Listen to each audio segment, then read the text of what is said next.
প্রতি বছরের মতো জুলাই মাসে বর্ধমানের ফরেস্ট ডিপার্টমেন্ট থেকে অরণ্য সপ্তাহ পালিত হয়। এবছরে অরণ্য সপ্তাহ পালিত হচ্ছে 14 জুলাই থেকে 20 জুলাই। গোলাপবাগে বর্ধমান ইউনিভার্সিটির গেটের উল্টো দিক দিয়ে চলে আসলেই এই বর্ধমান জুলজিক্যাল পার্ক পেয়ে যাব, যেটা ডিয়ার পার্ক নামে পরিচিত। এখানে লিখতে হবে। গেটে ঢোকার বাঁ দিকেই পেয়ে যাবেন গাছ বিতরণ করার সেই জায়গা। বিনামূল্যে জন প্রতি 3টি করে বৃক্ষ গাছের চারা দেওয়া হচ্ছে এখান থেকে। কি কি আছে? বিয়ার আছে, সোনাঝুরি আছে, আর একটা দেবো।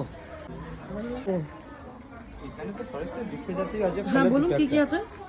এই যেমন নিম আছে, জাম আছে, শাল আছে, মহুয়া আছে।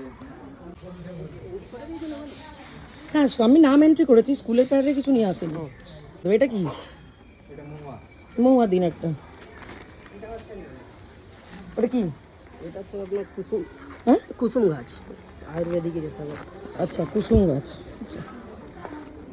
শুধুমাত্র সেখানে গিয়ে আপনার নাম ও ফোন নাম্বার ভালো লিখলেই পেয়ারা আপনি আছে পেয়ে নাকি? যাবেন 3টি করে গাছ। কোনো সরকারি প্রতিষ্ঠান বা বিদ্যালয় থেকে যদি লিখিত আনা যায় যে কতগুলি গাছ প্রয়োজন, তাহলে এনারা কিন্তু সেটাও দিয়ে দেবেন। আমি নিয়ে চলে এলাম সোনাঝুরি, মহুয়া, কুসুম ও একটি অর্জুন গাছ। এগুলি বিদ্যালয় প্রাঙ্গণে বসানো হবে। আপনাদেরও যাদের বৃক্ষ গাছ লাগানোর জায়গা আছে তারাও গিয়ে নিয়ে আসতে পারেন। পৃথিবীকে আরো সবুজ করে তুলুন এবং পরিবেশকে সুন্দর করে তুলুন।